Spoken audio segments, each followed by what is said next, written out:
Para receber todas as novidades do canal, inscreva-se e se curtir o vídeo, clique em gostei.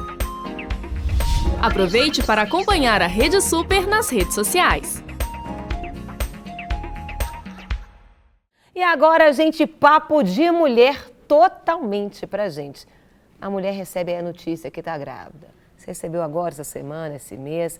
E quando passa aí o período da euforia, porque aí você quer a barriga. Eu falo que é o único momento que a mulher deseja que a barriga cresça. Quer ter barriga, é a gravidez, porque quer mostrar o barrigão, quer mostrar que tem um bebê ali. Curte aquele momento, mas chega as dúvidas e ali fica aquela apreensão em relação ao parto e o nervosismo. É normal, mas é preciso cuidado, viu, mulheres? Não se tornar aí um quadro de ansiedade patológica. Pode acontecer. E é sobre isso que nós vamos conversar, bater um papo muito gostoso com a obstetra, a doutora Avelina Sanches. Saudades! Que bom que a senhora está aqui, demorou muito para voltar. Já batemos um papo aqui, seja muito bem-vinda, querida. Obrigada. E também com a doula, a enfermeira Vanessa Aveline. Seja muito bem-vinda, que bom tê-la aqui. Gente, Avelina e Aveline. É, coincidência. Uau! Que bom ter vocês aqui. Obrigada. Prazer, bater um papo. E você tem receio aí de ter filho? Tem alguma dúvida com relação à gravidez? Manda o WhatsApp aí no 984029756. Tá chegando o WhatsApp aqui pra mim, mas já vai mandando aí a sua pergunta. 984029756. Manda o seu WhatsApp pra cá pra gente poder tirar todas as suas dúvidas. Aproveite, porque a gente sempre traz os melhores especialistas aqui para nos ajudar. Medo, ainda mesmo no século XXI, existe o medo do parto? Existe o medo do parto, muitas vezes por desconhecimento, né? Então, eu acho muito importante, como a gente estava conversando aqui, que as pacientes, uma vez grávidas, que elas sejam muito bem orientadas, né? Certo. Então, procurar um pré-natal, ter um bom contato com o seu médico, leituras. A gente estimula que as pacientes leiam relatos de parto, que elas vão vivenciar a experiência de pessoas que já passaram por esse processo e tirem todas as dúvidas com o seu médico obstetra, né? É um momento dela já começar a se preparar para o evento do parto. O ideal seria já começar a preparar antes, não é, doutora? Sim. Tipo, eu desejo engravidar, então aí tem o ácido fólico, aí você vai procurar, vai olhar a sua saúde, vai analisar com a família, porque quando você não se prepara, isso pode também gerar uma certa ansiedade. Sim. Então, quando você se prepara do ponto de vista clínico, né? Sim. Exames, as vitaminas, o acompanhamento mensal com o pré-natal, você já vai entrando no clima, né? Você já vai se informando de tudo que é importante para você se preparar para esse grande dia, o dia do parto, né? E conta pra gente, Aveline, eu tô falando, Avelina é a doutora. Aveline, conta pra gente a função da doula. Explica pra gente, você é enfermeira e é doula também, como isso funciona, como uma doula ajuda muito nesse período aí, às vezes, da ansiedade, do medo aí do parto. Conta pra gente. Carol, doula, na verdade, vem do grego mulher que serve. E quem nós servimos? Nós servimos a gestante, né? Aquela mulher que está ali para receber seu filho. O trabalho da doula, ele pode começar e deve durante a gestação, até antes da gestação também, porque como a gente se prepara fisicamente, a gente tem que se preparar emocionalmente também para o parto. Que às vezes a mulher se prepara fisicamente e quando ela se vê grávida e lembra que esse neném tem que nascer... Vai ter que sair daqui, meu Deus! E como aí? Vai ser? Né? Qual a menos ruim solução? Porque tudo parece muito terrível e dolorido. Então a doula, ela pode sim ajudar nesse processo de entender de informação, como a Avelina falou muito bem, né? Que a informação, a partir do momento que a mulher conhece o processo e ela sabe o que esperar dele, ele não dá mais tanto medo. Você já vai conhecendo. Eu acho que em todos os medos é isso, né? O não conhecer... O desconhecido, né? É terrível. Você pode e deve mandar a sua pergunta 984029756 e a gente já tem perguntas aqui, participações lá do Espírito Santo, Cachoeira do Itapemirim. É a Valéria, de Sou Valéria, e estou grávida com quase 3 meses. E em razão aí de ter tido muitas cólicas na juventude, não consigo nem pensar em ter parto normal. Muito embora a minha família, na tradição, seja o parto normal. E aí, doutora, o que a gente fala para ela? Eu acho que a gestante, uma vez grávida, ela tem que encarar o parto como um processo fisiológico, um processo da natureza, né? Então, nós somos preparadas para ter capacidade de ter um parto, né? É muito importante o apoio da família, as pessoas que estão com você no dia do parto. Então, assim, para tornar esse momento mais agradável, mais leve, né, é muito importante esse apoio. A gente conta com a presença da doula, que é uma ajuda muito importante também, porque elas proporcionam massagens, terapias, isso deixa a paciente mais confortável. Ao longo da gravidez, doutora? Não, estou falando assim em relação ao parto, porque ela referiu um medo ao parto, né, em relação às dores. Entendi. Só que essa dor que você vai sentir no dia do seu parto, ela tem um objetivo muito maior, que é a chegada do seu bebê, né? Então, assim, a mulher, ela se preparando, ela tolera muito bem essa dor, principalmente porque no início do trabalho de parto, essas contrações, elas demoram a vir, tem um espaço grande entre elas, a intensidade não é tão grande, então você vai se adaptando a esse processo de dor, e você vê que o trabalho de parto está evoluindo, que daqui a pouco o bebê vai chegar. Então, assim, é muito gratificante, mesmo que tenha dor, você saber que vai nascer o bebê. Né? E trabalhando o psicológico facilita muito, né? Ajuda muito, Com né? certeza, com certeza. Tem uma pergunta aqui, a Paula de Belo Horizonte, perguntando aí para vocês. Então, gostaria de saber o grau de risco da gravidez de uma mulher hipertensa. Consultei uma obstetra e ela disse que posso engravidar, mas é preciso um acompanhamento bem rigoroso. Fiquei muito assustada. Tomo losartana, se não me engano, pela manhã. O medo me fez desistir. Tenho um filho de 1 ano e... Não, tem um filho de 9 anos. E há 9 anos ela tem estado aí com medo devido a ser hipertensa. E aí? A paciente hipertensa, ela pode engravidar, mas é importante que ela tenha um bom controle da pressão. Existem medicamentos que a gente pode usar durante a gravidez, a losartana não seria uma opção. Então, assim, você conversando com o seu médico obstetra, ele vai trocar a sua medicação, mesmo antes de engravidar, para que você já engravide tomando. E ter o bom controle da pressão durante a gravidez, né? Claro que é uma gravidez que inspira mais cuidados, a gente considera uma gravidez de alto risco, mas se você for bem acompanhada, principalmente por médicos que tenham experiência com gestação de alto risco, você pode ter um sucesso até o final da sua gravidez. São mais exames, são mais ultrassons, um acompanhamento mais próximo, mas completamente viável. E isso não impede o parto normal. Não. Né? Muito pelo contrário, o parto normal é uma boa indicação nesses casos. E aí eu pergunto para você também, Vanessa. Bom dia, tem outra aqui. É a Thaís, estou grávida de 3 meses, já é a segunda gravidez. E estou mais estressada do que antes. E aí, o que fazer? Eu acho que, assim, nós seres humanos, né, nós somos esponjas, então a gente pega as informações que as pessoas já passaram por aquilo e vai guardando. De repente, a história dela do primeiro parto pode ser uma sombra nesse momento, mas tem outras questões também, quando você já tem um filho, e às vezes um filho pequeno, e aí os seus medos são muito maiores, né? Você fala, ai, tem que dar tudo certo no parto, porque além desse neném que está chegando, ainda tenho eu tenho outro em casa. Então tem que ser rápido, porque eu tenho que cuidar do outro, não, e vai ficar longe de mim o tempo que eu tiver na maternidade. Então essas questões todas, elas implicam nesse aumento do medo.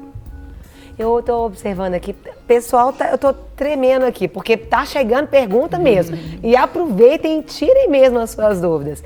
Eu estou observando aqui, vou ler essa próxima, as pessoas acabam tendo medo por algo que aconteceu, seja na primeira gravidez, ou algo da família, ou algo que ela está vivendo. E às vezes isso tem feito com que às vezes elas adiem o sonho de ser mãe ou de ter o segundo filho. Isso acontece muito também, né? Acontece. Mas uma gravidez nunca é igual a outra, ou pode ser? Normalmente não, né? Você, num outro momento de que você está vivendo uma segunda gravidez, você está num outro momento de vida, né? Tanto fisicamente, como emocionalmente, como socialmente. Então, assim, sempre se preparar, mas não quer dizer que uma gravidez vai ser igual a outra. Com certeza que não. Pessoa que teve uma cesariana recentemente, pode ter um parto normal? Claro. Porque há esse medo de, na hora de realizar o parto normal, forçar demais e abrir em cima. Existe isso, doutora? O risco Isso é um mito? o risco de acontecer isso é muito baixo. Não justifica você indicar uma cesariana para uma paciente que já fez uma cesariana só por causa desse medo, né? Ela tem que ser bem acompanhada. A única indicação de você fazer novamente a cesariana é se houver uma indicação obstétrica, entendeu? Ou então se o mesmo motivo que levou a primeira cesariana se repetir. Né? Agora, se for uma gravidez normal, que estiver evoluindo normalmente, a paciente que teve uma cesárea prévia, ela é candidata a entrar em trabalho de parto e ser bem acompanhada. Tem mais uma pergunta aqui para vocês. Eu sempre quis ter 4 filhos. Ó, essa é animada. Já tenho um casal. Tem uma de 1 aninho, a Melode, e o Isaac, de 3 aninhos. Eles são, ela falou, o melhor presente de Deus para mim, que benção, isso mesmo, mas sofri 2 pré-eclâmpsias e meus filhos nasceram prematuros. Não tivemos complicações, mas tenho muito medo de engravidar aí novamente. O que vocês me aconselham? Só tive pressão alta na gravidez. Toda paciente que teve pré-eclâmpsia, ela tem um risco aumentado de desenvolver pré-eclâmpsia novamente, né? Então, como eu disse antes, mesmo em relação à hipertensão, mesmo sem pré-eclâmpsia, é uma paciente que pode engravidar, mas ela requer um acompanhamento com um especialista em gestação de alto risco, um pré-natal muito bem acompanhado, né? Mas ela tem que ter consciência que existe o risco de acontecer novamente, sim. No caso da pré-eclâmpsia, sim. Conta pra gente um pouquinho, Vanessa, com relação à doula. Hoje é reconhecido, hoje é considerado como se fosse uma profissão. Existe como as pessoas podem ter uma doula, é uma pessoa que ela conhece, não conhece, tem como ter esse contato anterior. Explica pra gente como que funciona esse processo e como hoje é conhecido pelas pessoas. A doula, Carol, ela é uma ocupação hoje. Nós temos doulas em todos os estados brasileiros, o que para a gente é uma alegria muito grande. Pensa. Porque, né, a gente vem as décadas mais recentes de um boom de cirurgias e muitas vezes não com uma indicação real para a cirurgia, né? Uma indicação de medo, ou medo à dor. Então, as mulheres passavam com muito mais rotina por uma cirurgia. Ficou comum você falar assim, vou ter o meu bebê por uma cesariana. E o trabalho da doula na cesariana, ele é possível sim, ela pode ajudar a mulher sim, mas o ideal é que a gente conheça essa mulher durante a gestação dela e possa ajudar ela a, de repente, lidar com esses medos e vencer eles. Porque uma cirurgia, ela é bem indicada, ela salva vidas, mas ela traz riscos também. Como a doutora Avelina falou, o parto ele é natural, né? Ele é uma coisa instintiva nossa, de seres humanos. Então, já está dentro da gente. A gente sabe fazer isso, sabe fazer bem feito, sabe colocar os nossos bebês ao mundo. Então, o processo da doula agora, o trabalho dela agora está sendo melhor recebido, porque nós temos equipes que apoiam isso e a gente consegue levar informação para as mulheres. Então, a gente consegue dar a entender para elas que não é esse bicho de 7 cabeças, né? Que existe um lado muito positivo, que o parto normal pode sim ser muito prazeroso. Porque pode falar. Não, é só um comentário em relação ao medo. Quando a gente fala medo em relação ao parto, eu acho que é muito em função do desconhecimento e em função do medo de dor. Né? Então, eu queria que as gestantes soubessem que a gente tem maneiras de driblar essa dor. Né? Então, assim, não é que a gente tenha que sentir dor, mas a gente pode amenizar essa dor. Né? Certo. Então, assim, são massagens, são posições, posturas que a mulher assume, né? Ela pode ter a presença da doula com essas massagens também. A gente usa muito a água, né? A água quente nas costas, a banheira. Então, a gente tem medidas para aliviar, para amenizar essa dor. Não é que ela tenha que sentir a dor e curtir a dor, a gente pode driblar essa dor, né? Entendi. E mesmo o evento da analgesia, né? Que é uma possibilidade. Aquela mulher que está no trabalho de parto e ela já usou os recursos não farmacológicos e chega num momento que ela não está tolerando a dor e a dor está atrapalhando a evolução do trabalho de parto, ela tem a opção da analgesia. E a analgesia que a gente usa no parto normal, a gente preconiza uma analgesia que a mulher continue tendo domínio do seu corpo. Ela pode andar, ela vai se locomover, ela vai continuar movimentando para continuar estimulando essas contrações. Então, assim, não é que tem dor e tem que sentir dor até o final. A gente vai administrar essa dor com as medidas farmacológicas e não farmacológicas. Gente, doutora Avelina, mais de 20 anos obstetra. Ela nasceu médica já. A gente falou que nasceu médica já. Então tem muita experiência para poder falar. Mas e aquela que tem medo da analgesia? Eu tenho medo da anestesia, eu tenho medo da agulha. Como fazer aí? Aí a gente tem as doulas. Vai lá, doula, conta. Aí a bola é nossa. Aquela agulha, como que funciona? Porque tem mulheres, às vezes, que tem aquele o medo da agulha, isso. Principalmente. Ou às vezes tem um medo de, eu tenho que ficar parada, e se eu movimentar? E vem a contração nesse tempo, né? Isso, e aí? Pois é, a gente usa primeiro, como a Avelina bem falou, a gente tenta recursos não farmacológicos. Então Certo. a gente vai tentar aliviar essa dor sem usar a analgesia farmacológica, que é essa anestesia dada à mulher. E muitas vezes a gente consegue fazer isso com grande qualidade e a mulher não chega a pedir em momento nenhum anestesia.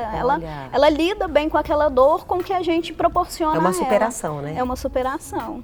E o processo de parto, né, ele é hormonal, ele acontece todo dentro da mulher. O corpo dela que comanda aquele processo todo. Então o corpo também libera alguns hormônios que são importantes para o andamento do parto, mas que também podem dar essa sensação de prazer, se a gente souber aproveitar bem o ambiente e as técnicas que estão por perto. Mas se por acaso, mesmo usando essas técnicas, ela não conseguiu esse alívio da dor esperado, aí a gente vai para analgesia, mas aí a doula também conversa com ela, tenta explicar o que está acontecendo. A doula é meio psicóloga, não é? Nós somos mães dessas mulheres, somos irmãs, melhores amigas. E vira avó do bebê. Também. Nós somos tudo desses nenéns. As pacientes são muito bem acolhidas, né? Então, assim, tem todo esse ambiente agradável, porque é um nascimento, né, gente? É muita emoção. Então, assim, o acolhimento do médico, o acolhimento da doula, é um ambiente muito gostoso, né? Eu adoro trabalhar com as doulas, pra gente também é um prazer muito grande elas estarem juntos, sabe? A senhora estava até me contando a respeito de... É uma equipe que a senhora tem de médicos com doulas, não é isso mesmo? Na verdade, a gente tem uma equipe de médicos, a gente trabalha muito priorizando, estimulando o parto normal, o parto natural. E na nossa equipe a gente promove cursos na associação médica para orientar as gestantes. Durante esses cursos as pacientes já têm a oportunidade de conhecer a doula, se ela quiser depois contratar. E esses cursos são importantes para orientação. Eu preconizo muito isso para as minhas pacientes, orientação, leitura, conversas, para elas realmente se estruturarem bem durante a gravidez para o parto e para o pós-parto, né? Entendi. Tem o pós-parto, tem o pós-parto também, né? E tem pergunta que está chegando. Olá, paz do Senhor. Olá, de Goiás. Sou de Goiás. E queria saber qual é o grau de dificuldade de uma mulher aí com ovário policístico e tireoide engravidar. É a Bruna, lá de Goiás.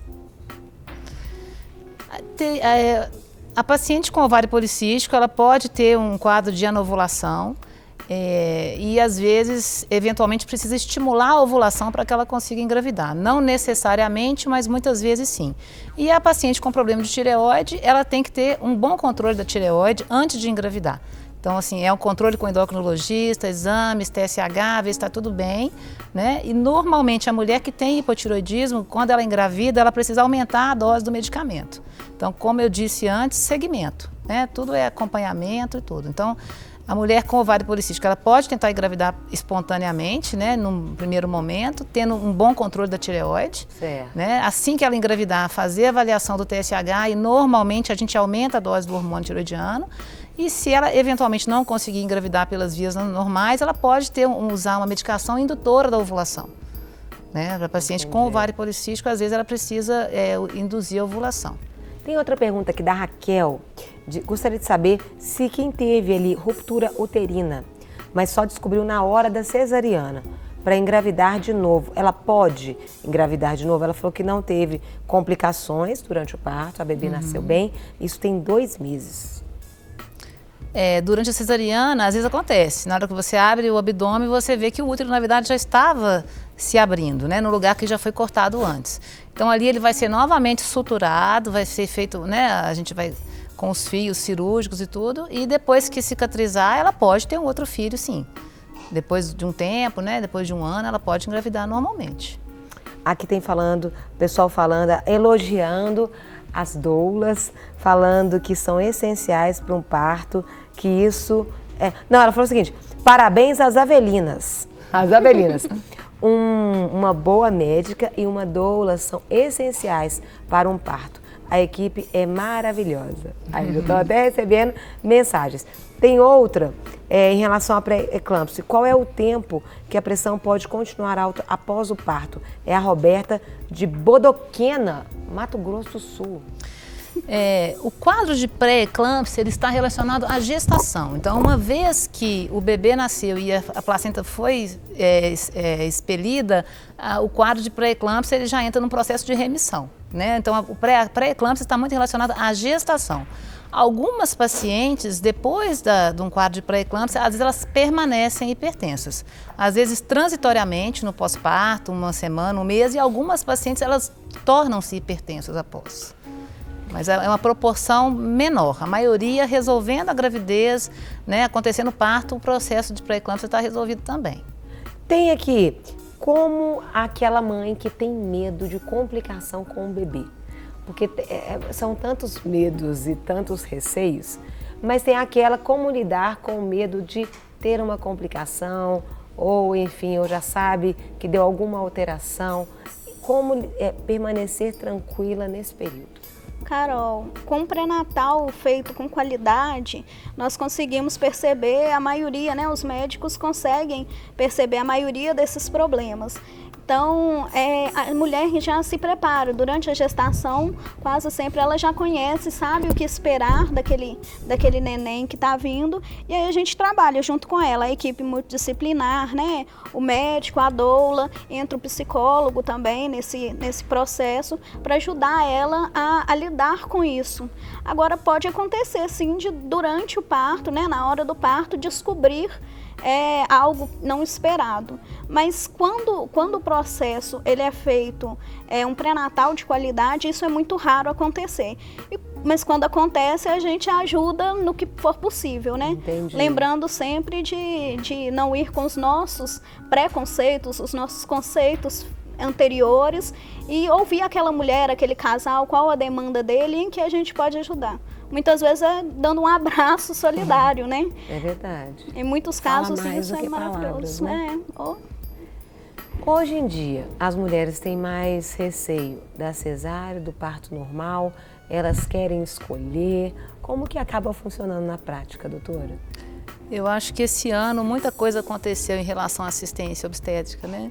E isso, para a gente que trabalha nessa linha de estimular que a paciente tenha realmente as suas escolhas, para a gente é muito gratificante. Certo. Né? Eu acho que a gente tem que entender que a paciente é a protagonista, né, do parto, o parto é dela, e o médico está ali para ajudar. Né? A gente está ali para ajudar, para agir se necessário, e está sempre monitorando tanto a gravidez quanto o evento do parto. Mas eu acho muito interessante isso. Hoje tem uma busca maior, as pacientes a gente está tentando resgatar essa questão do estímulo ao parto normal, ao parto natural. E eu fico muito feliz de ver que realmente isso está acontecendo na prática, né? As mulheres estão buscando seus direitos, elas participam, elas expressam isso para a gente. A gente trabalha com um plano de parto que é como se fosse um documento que a gente faz tipo um roteiro vinculado ao parto. Aí a paciente espelha para a gente quais são as suas expectativas, como ela gostaria que fosse, em qual ambiente, em qual posição, com quem que estaria perto dela. Então, assim, a mulher é muito ativa mesmo. Ela tem algumas que até optam pela cesariana, mas assim, depois que a gente conversa, explica, a maioria muda de ideia. Né? Agora tem umas que permanecem e a gente respeita. Se ela quiser uma cesárea e quiser e a gente não conseguir convencer, ela tem direito, o parto é dela. Entendi. Né? Tem aqui uma outra participação. Graça e Paz fez o uso de medicação para induzir ovulação e não engravidei. O que devo fazer? As pacientes que têm a dificuldade para engravidar, elas têm que procurar um médico especialista em fertilidade, né, o infertileuta, porque para ele fazer o diagnóstico preciso do que está acontecendo. Né? São várias causas, existem causas masculinas, causas femininas, às vezes um pouquinho de cada um, então tem que ser feita toda uma investigação. Né? Radiografia do útero, ultrassom, o espermograma do marido, exames hormonais, a gente tem que detectar qual que é a causa, né, da paciente não estar conseguindo engravidar e agir sobre a causa. Se o processo for de ovulação, se ela induzir a ovulação por medicamentos orais, às vezes tem que passar para medicamentos injetáveis, né? Realmente tem que procurar um especialista para estudar o caso, dar o diagnóstico preciso e tratar de acordo com o que for necessário. Para receber todas as novidades do canal, inscreva-se e se curtir o vídeo, clique em gostei. Aproveite para acompanhar a Rede Super nas redes sociais.